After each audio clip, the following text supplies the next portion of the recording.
Hai guys, welcome back to RL Chess dari babak kedua turnamen prestisius Super Grandmaster Tata Steel yang berlangsung di Belanda 2026.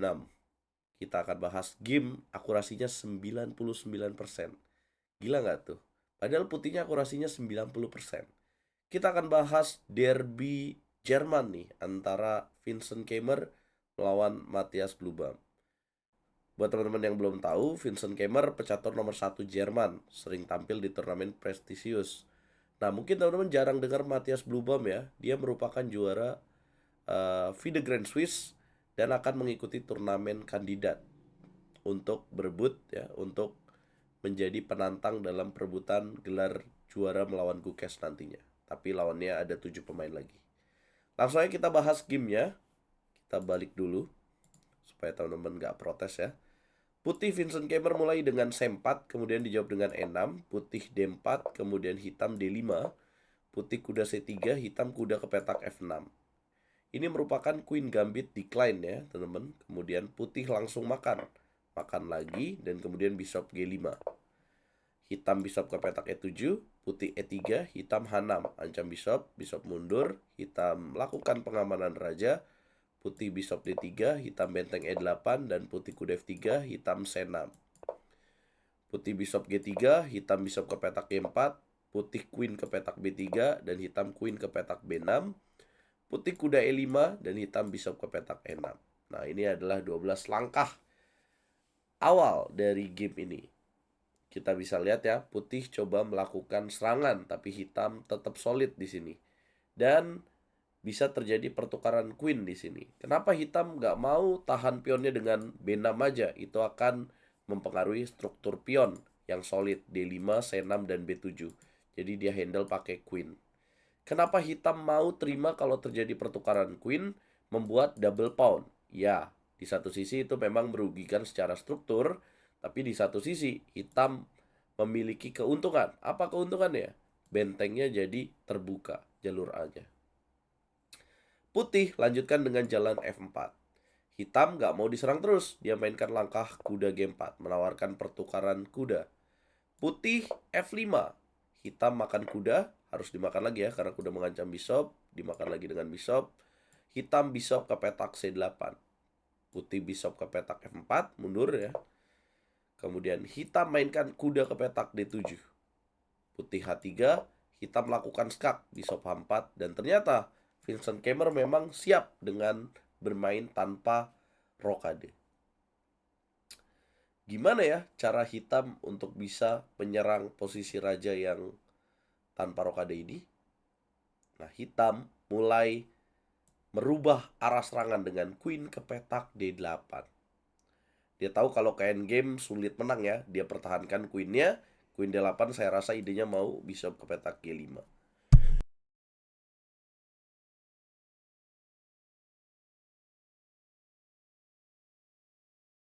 Oke, kemudian putih menjawab dengan langkah G3, hitam menarik mundur bishop ke petak E7 terlebih dahulu ya.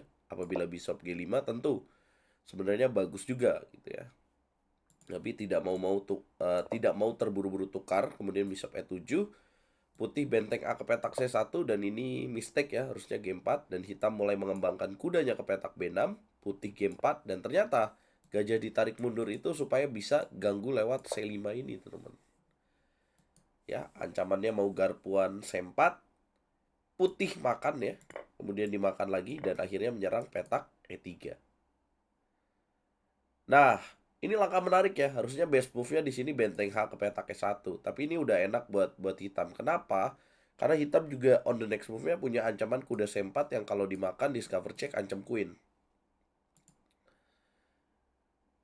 Vincent Keimer lebih memilih Raja C2. Ini kita coba bahas ya. Kalau benteng HS1, kemudian kuda C4, ya putih Raja ke petak C2, terjadi pertukaran pada petak E3. Sebenarnya nggak apa-apa nih. Karena oke lah, kalah satu pion untuk sementara, tapi posisi rajanya dalam posisi aman. Vincent Keimer salah langkah, dia lebih pilih Raja C2. Sehingga hitam di sini makan, makan, dan kemudian makan lagi. Rajanya belum bisa ke posisi aman.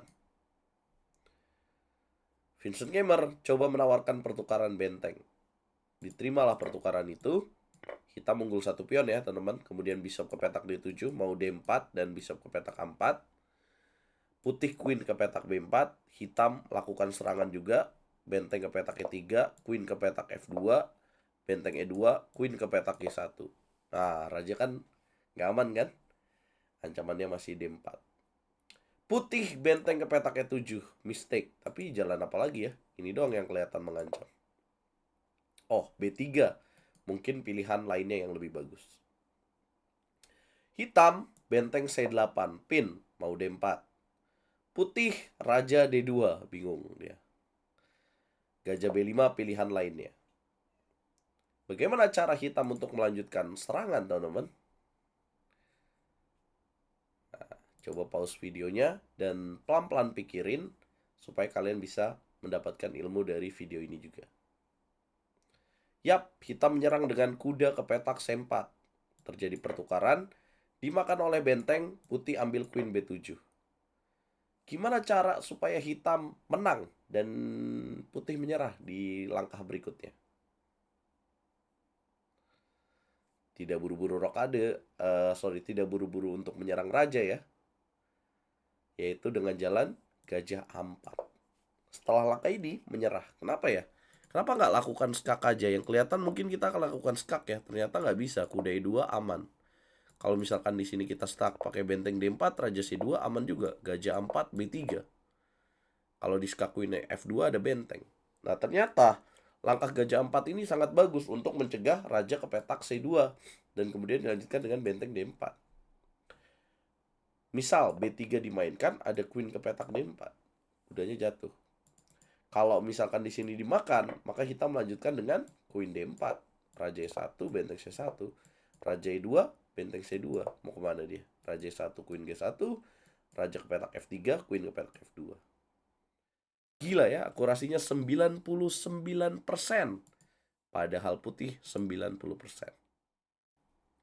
Gimana cara main seperti ini? Pastinya butuh akurasi yang tinggi ya. Karena ini formatnya catur klasik 2 jam. So, itulah kenapa kalian mungkin wondering ya. Penasaran kok jalanin pion aja lama banget kalau catur klasik. Karena Grandmaster Super itu mikirin semua peluang yang kelihatan bisa jadi ancaman dan mungkin menguntungkan untuk kedua pemain. Nggak cuma mikirin langkah mereka aja, tapi mikirin respon lawannya juga.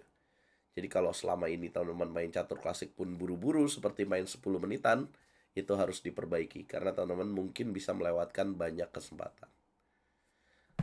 Ya, kemenangan ini membuat Matthias Blubam memiliki ini babak ketiga ya, memiliki 2 poin ya. Babak pertama remis lawan Arafin Citambaram, babak kedua remis melawan Hans Niemann, dan babak ketiga menang. Berikutnya dia akan melawan Sindarov. Nah, untuk klasemen sementaranya,